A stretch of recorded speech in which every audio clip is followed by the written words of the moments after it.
John, you mentioned to me that you've done a dumb thing or two, and you had a story to share of your own experiences. So we've got a little John, Wisconsin, and I thought, okay, winter, ice, Bonnie Blair, the doctor, dumb things. I'm thinking, I believe I have a John, Wisconsin just for this. Yes. Okay.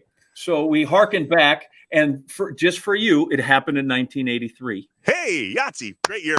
Good year. There you go. So it's our senior year in high school, because I believe it's after the first of the year. So it's 83. And we had a physics class under the late great Crazy Ray Greisinger over there at Green Bay Southwest High School. And two of my best buddies, Byron Freilich and Pete Hazlett.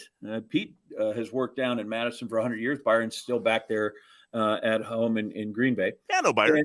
And so, yeah, you've met Byron. So anyway, so we have an astronomy project. And because that's one of our physics quarters on astronomy. So we're going to go out and we're going to look at the stars and see what we can chart. But we need a good spot, right? Because you can't be, if too many lights around, that's hard. So Pete goes, let's go to Pete's Beach. And we're like, what the hell is Pete's Beach? Nobody's ever heard of Pete's Beach. We've heard of all kinds of things. Turns out Pete's Beach was named after Pete by Pete. And just as a side note, Pete, his nickname is Pete. That's a whole different story. But this guy, his real name is Pete, and his nickname is also Pete, after Pete Townsend. So, like, where is Pete's Beach? Well, it turns out it's out. It's on the east side of Green Bay, right east side of the Fox River. It's right down on the Fox River. All right. And if anybody knew where old, I think it was Zeller's Sports Shop or whatever. So you'd go down, and there's a service road, and you'd drive down, and all of a sudden there was an opening, and there was this big fallen tree. And there was this stretch of sort of shoreline on the Fox River. So there's Pete's Beach. So we're sitting there and we're looking at stars, and we're ostensibly doing homework.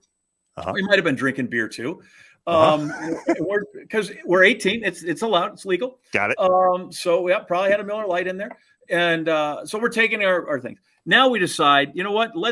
We should walk out on the ice a little. It looks frozen. How bad can that be? And there's some drifting spots. So we start walking out, and you can see, I know this sounds dumb, there's some kind of, not really a crack, but you can see the ice. You can see it's fairly deep. The ice is fairly thick. And so we go out, and now we're literally on Pete's Beach. We're in the middle of the Fox River, just standing there. And we decide, okay, we're kind of dumb. We should go back. Yeah, get back. So we start going back. And now, just to be fun, we're like, we should really go. So now we're running, but there's open spots where the snow has blown away. And now we're like harp seals. We're diving and we're sliding on the ice. Okay. On the Fox River on the way back. Whee! We slide. We get out. Whee! We slide. Have the time of our life. We get back to the beach. We go, thank God we made that. God, we're the stupidest people on earth. This is great. So we go to get in the car and drive home, and we've lost Pete's keys on the ice. So now we have to venture back. We're like, we could call Pete's mother and see if she could bring the keys, but that is going to bring certain punishments that we don't want to have to deal with, because we're just out drinking beer. Ostensibly, we told them we were going to go out and do homework, and now we're dumb kids who've lost.